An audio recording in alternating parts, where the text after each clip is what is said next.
Joining me on stage here is Edward McNair, and joining us remotely is Elizabeth Culley. We are presenting the NANOG 84 committee meeting. Edward is the executive director of NANOG, and Elizabeth is the program committee secretary. And I'm still Ogi Mitev, the program committee vice chair. We're all very happy to be addressing you again today. Good morning, everyone. I hope you guys are all doing well and have survived the festivities of the night before. We've got a kind of a tight schedule, so I'll kind of jump right into things. So first thing I'd like to talk about is the ICAN, ISOC, NANOG outreach efforts. The first fruits of those labors are starting to come about, and they've been pretty magnificent for the short period of time that we've been working on them. Our goal is to collaborate together, bring our resources together, and see how we can better outreach efforts within North America. And our early accomplishments are that ISAC will be sponsoring individuals from underserved regions to attend NANOG events, very much like the NCI program that we have. NANOG will also leverage our Discourse Community Forum as a way to support outreach efforts within the underserved regions so that we can get NANOG volunteers to scan those discourse lists and to be able to help people, once they leave the events, to be able to get the help and resources they need to continue to support their communities. ICANN has also submitted a talk for NANOG 85 coming up in Montreal. And NANOG will also be presenting at ICAN 73. So we're trying to find ways that we can collaborate together to further outreach initiatives within North America. Development updates. So these are a list of some of the projects they're going to be working on for 2022. First and foremost is the meeting appointment tool. We know that's been something that's been a strong demand for the community and also from our sponsors, and we're addressing that. Features, functionality, and scope of work have been shared with our community beta testers for feedback. We've started UI development on it, and once the UI is complete within the next 30 days, we'll pass it on to our beta testers for evaluation and for comments and feedback. Once that is all cleared out, we'll start working on the back-end functionality with the goal of having a beta in NANOG 85 in Montreal, and then the final version to be released at NANOG 86. In addition, at NANOG 86, we're going to bring back our on-demand badge printing service, so you will get your badges printed right away at printers and queues. And we'll also be making some extensive updates to the program committee tool. NANOG Community Forum. So the NANOG Community Forum is a piece that we're trying to help and expand how we can outreach to our community, how we can get people involved in the conversation, how can we maintain community beyond our meetings. Right now we meet 3 times a year, and then when you leave this place, we're trying to continue that conversation, continue that community. One of the things that we're doing to extend that is to have affinity groups. So affinity groups are designed to foster community and self-organizing groups which will expand the community forum. Screw that. We're expanding the community forum to include affinity groups. They are designed to allow like-minded people, who have common interests to get together and to form groups and interests that they care about. We've created a few groups to get started. But if you're interested in a group that you don't find in our forum, you can just reach out to us and we'll add it. So to give you kind of an overview of how it works and functions, here's kind of the homepage of our community group. If you would look on your lower, I guess that would be for you, the lower left-hand side, you'd see a mailing list. Scrolling down from there, you'd see a complete list of different groups that you can attend and participate in. So for example, I'm going to use the example of the walking affinity group. So here's what it would look like. All of our groups can mirror a mailing list. So in this case, if you see there's an email address, walking@community.nanog.org. You can function, it functions just like Mailman would. You can send an email to it and get an email response. You can set up your preferences to how you want to be notified, and I'll talk about that in a minute. If it's a group that you're interested in, if you look at over on the, which would be the right-hand side, you'll see a little bell icon next to topics. If that's something you're interested in being alerted on, you can click on that, and then emails would come to your notifications depending on how you want to be notified. If you look up in the corner and up your right-hand corner, you see a little icon of my face. That little indicator for me says I have some messages that are there. So either I can see them when I log in, I can get them sent to me once a week, I can get them sent to me daily, I can get them sent to me immediately, just depending on how I choose. So Dinesh was wonderful to post in here, and Dinesh said, morning walks. So I clicked on that. And so here I saw an insert for joining me on a morning walk. So at the bottom you can see I said, sure, love to. So Dinesh and I had about a 7-kilometer walk this morning, about 2 hours, and had a lovely time. Too bad for those who missed out. If you look on the right-hand column underneath that little wrench icon, it'll says February 15th, the date of the entry, and how many replies were associated with that. Likewise, on that little lower bottom, if I wanted to only be notified about what's going on in this post, I could click on the bell icon at the lower right-hand corner, and I would only receive notifications on that particular thread and not the whole thread in and of itself. So you have control on how you can interact with it. In your preferences, I can then talk about notifications, and here I've listed emails. So I can determine how often I get emails related to this thread and how they work, or how the forum in general. There's also drills down many preferences you can set for yourself. So you can interact with it through a web browser, or you can also interact it via email. So as another example to look at, here is our mailing list. So we have a read-only feed of the NANOG mailing list that you can go into. If you go to community.nanog.org, you can search through it, the complete mailing list from its inception. I guess there's something like 51,000 posts in here. And you're able to go in and find a post that you're interested in, something recent. Here's digging in, so a recent post on VPN connections. Again, you can see off to the right-hand side, this was posted on February 10th. There's one of 43 threads connected to it. How long ago was the last thread? Again, I can choose to be notified just on this particular thread. And you can see there in the block who all has connected and commented on that thread. So again, right now, Mailman is read-only, but just kind of give you an idea of how the community service server can work and function for you.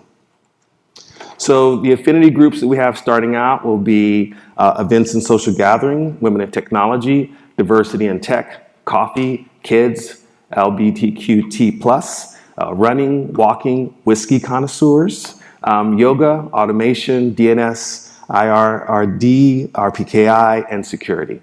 Again, if there's any groups that you're looking for that you're not seeing, please let us know, and we're happy to add them for you. So if you have any suggestions, please send them to feedback@nanog.org. So moving into program committee updates, up next we're going to have Elizabeth Culley present. Elizabeth Culley is the program committee secretary. She also works as a peering coordinator for Comcast. And Liz Culley went down this path of trying to explore how the pandemic affected NANOG events. And God bless her heart, she went down this rabbit hole and she found all this data about our programs, how they work and how they operate. It's an amazing undertaking, and my little nickname for her is Data, because when you see what she's done, it's absolutely amazing. So that being said, go ahead and roll the video. She couldn't attend him personally, but she's with us in spirit. Thank you for having me here today. So the purpose of this research project was to see how the pandemic impacted NANOG attendance, and it grew to look at how NANOG attendance has evolved over time. So we start with attendance data from 72 NANOGs that we have records for. The records actually start in February 1998 in Albuquerque, and the average number of attendees across all these NANOGs is around 667 individuals per NANOG. What we see, though, is that there has been a little bit of a difference. Between 1998 and 2015, average attendance was 515. Between 2015 and the start of the pandemic, March 2020, the average was over 1,000. And for the past 4 virtual NANOGs, it's been around 745. We do see that by season, June NANOGs are 14% more well attended than February NANOGs, which are around 596 on average. And the October-November NANOG kind of splits the difference. And a lot of people, if you've been to NANOG recently, you kind of wonder, what was it like all the way back then in 10, 12, where NANOGs were much smaller? Prior to the pandemic, we were having 1,000 up to 1,300 people at NANOG. And back in the day, it was 500-600 people. And you can actually find that out because today's in-person attendance is close to 500. And so it's basically like going back in time 10 years to be at a NANOG that is much smaller and more intimate. So what we know is that 18,282 individuals have come to NANOG at least once. The majority of people, so 77% at NANOG, really only attend once or twice. There have 4% of people, though, that's about 733, have come more than 10 times. And I think we can kind of consider these people to be regulars. We know that there were 210 people who attended between 21 and 40 times, 31 who attended between 40 and 60 times, and 9 people attended between 61 and 70 times. There are 22 individuals who have attended more than 50 times. And this is a list of people who have attended more than 50. So we do have records missing for the first 11 NANOGs. So these numbers are relative. They reflect only the 72 NANOGs that we have attendance records for. And I just wanted to point out, though, that the people on this list are not just people who have attended NANOG very often. These are people who have contributed hugely to NANOG as an organization. We know that Steve and Patrick are currently on the board of directors. Avi, Richard, and Tony are giving talks at this NANOG. If you put together all of the presentations that John, Bill, Mark, Aaron, and Dwayne have given, it's almost 100. That's enough talks to completely fill 4 3-day NANOGs with talks. Ren, Joe, Jared, Greg, and Tony have all served on the program committee and on the board of directors in the past. Betty was our previous executive director. And we have on this list people from other industry organizations that we're close to, we partner with, we do business with. John, Leslie, and Mark from Aaron, and Aaron Hughes from CaringDB. And this list also includes founders of NANOG, people who were there from the inception, like Larry and Steve. So we certainly appreciate all of these individuals for everything that they have done.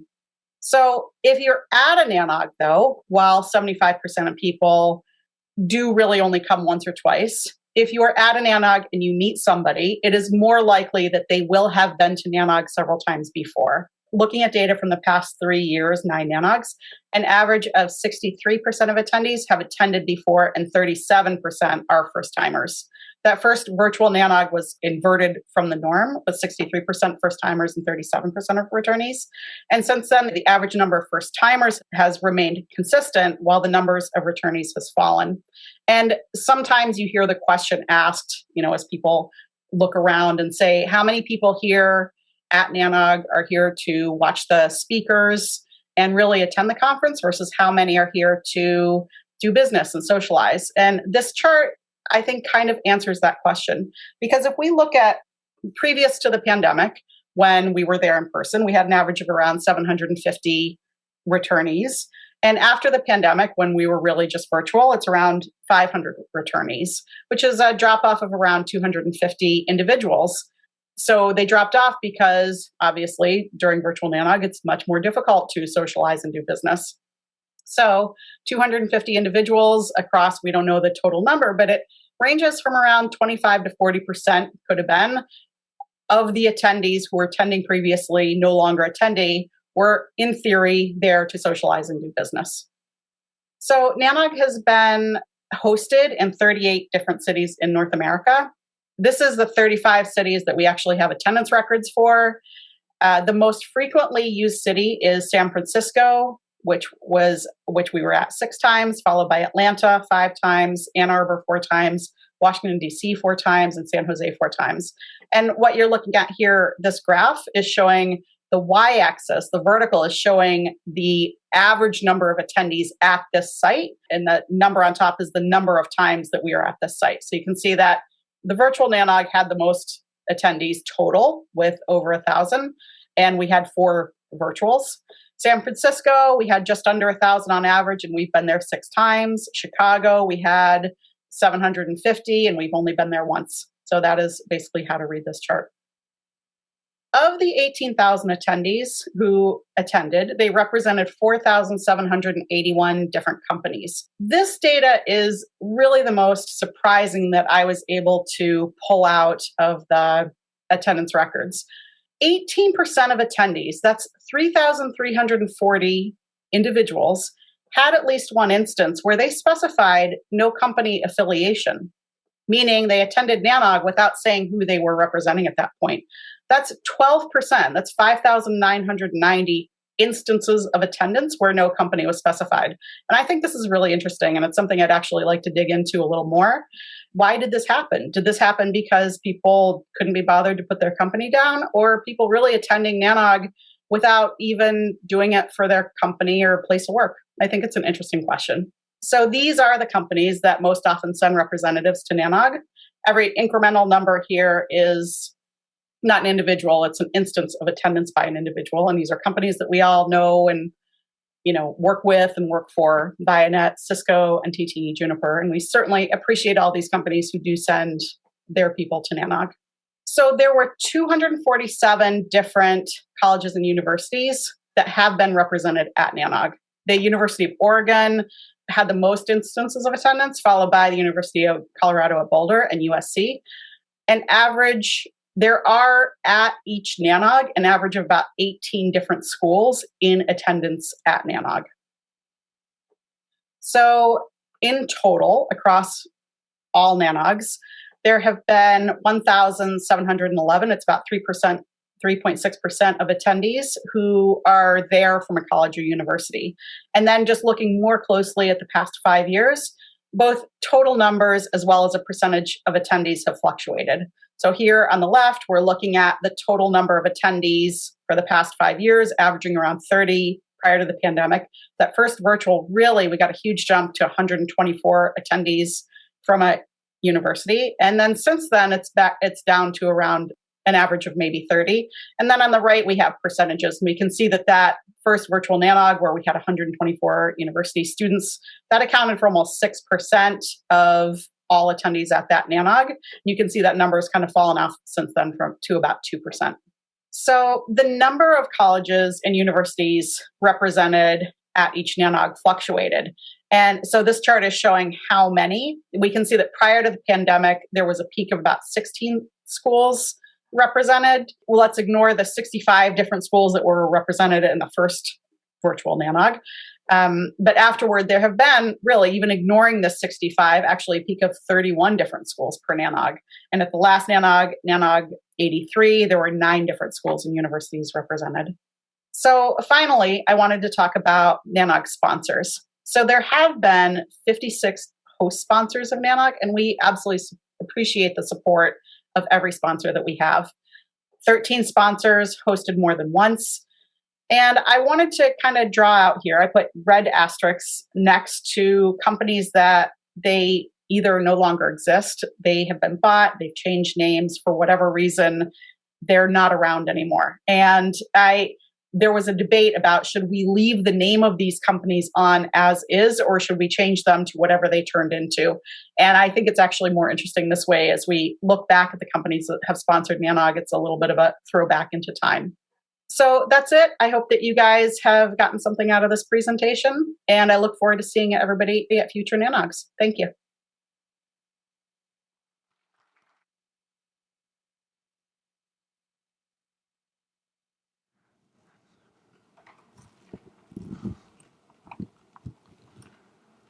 This was great. Thanks, Elizabeth. We're going to continue next with the updates, the program committee updates, and we'll come back to the Q&A towards the end. I'm here to share with you highlights of our program committee strategy meeting that was held on January of 21st of this year. The entire program committee joined, and this was a Friday afternoon. Everybody was very active, spent time looking at reflecting back on 2021, the progress that we made last year, the potential changes that we considered making, talked about lessons learned. We also spent time looking ahead, kind of for what should we focus this year, and related to the program structure. Again, I want to highlight that the program committee continues to focus on building the best program possible. We are passionate about that, and we continue to work hard in that area. Retrospective of last year, we improved the program flow by introductions. We introduced scripts for session moderators. You probably noticed that. We think this helps with more consistent experience. We started sharing introductions with speakers ahead of time. We found that to be helpful to help people prepare to come up on stage, kind of set the tone. Also, again, Elizabeth has done a tremendous job with collecting data, and as Edward mentioned, we look to make more decisions around data. This is something that we find to be helpful. Speaker surveys, we evolved that to where we are sharing, allowing for speakers to compare, contrast their results with other presentations. Again, the value of coming here up on stage and presenting is that at the end you get to receive honest feedback to help improve. And finally, here within the program committee, we have a handbook. This is where we document kind of the roles and the things that we do behind the scene to build the program. We added a checklist for mentor-mentee training. This is just one example. Potential changes that we talked about is considering we send annual or biannual surveys in addition to the surveys that we receive during the conference. We also talked about implementing a Net Promoter System. Another topic was the proposal to allocate a budget for us to enhance the program. Again, I think this is a good example where we continue to look at what can we do to make the program, and if we had some funding, would that help?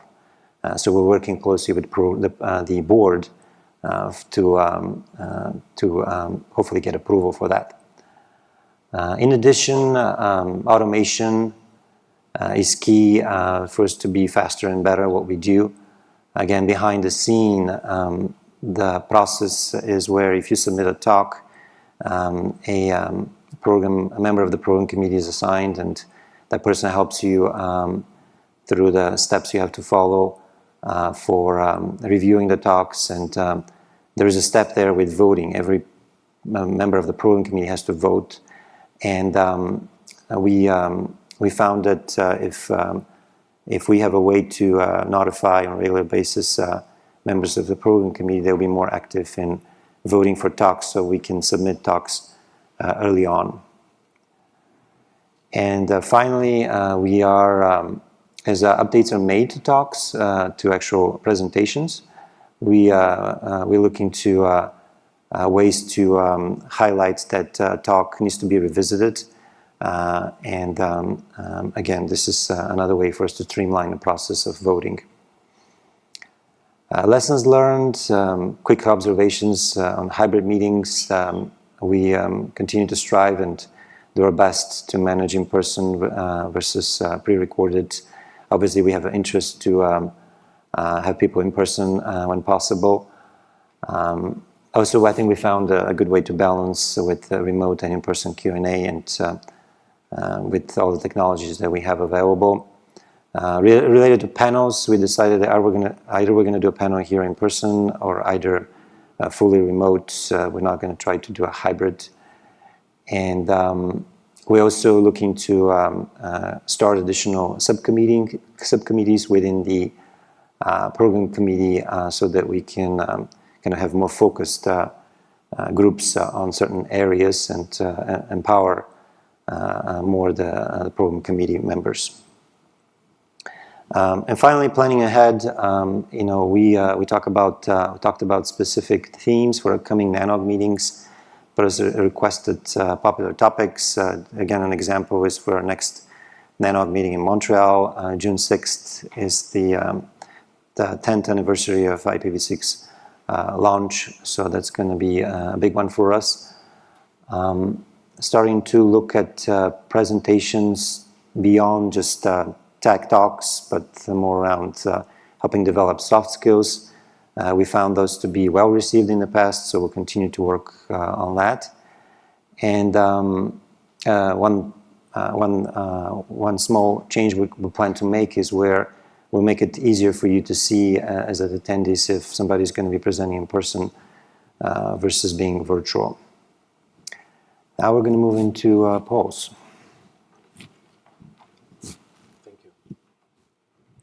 So we're having just one poll question going today. And if you guys are interested in doing that poll, here's where you can link to it and get there. You can also go to our event page. And in our event page, you'll see at the lower bottom, they'll say live poll. And the question that's being asked is, how are you planning to attend NANOG 85? Are you planning to attend in person? Are you planning to attend virtually? Are you uncertain? Are you going to wait till the videos come out on YouTube?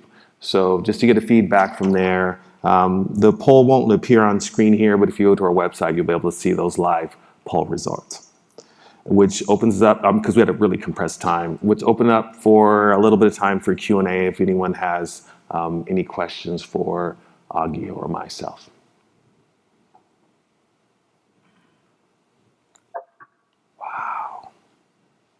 You guys are still asleep. All right. Well, that being said, thank you all for your time.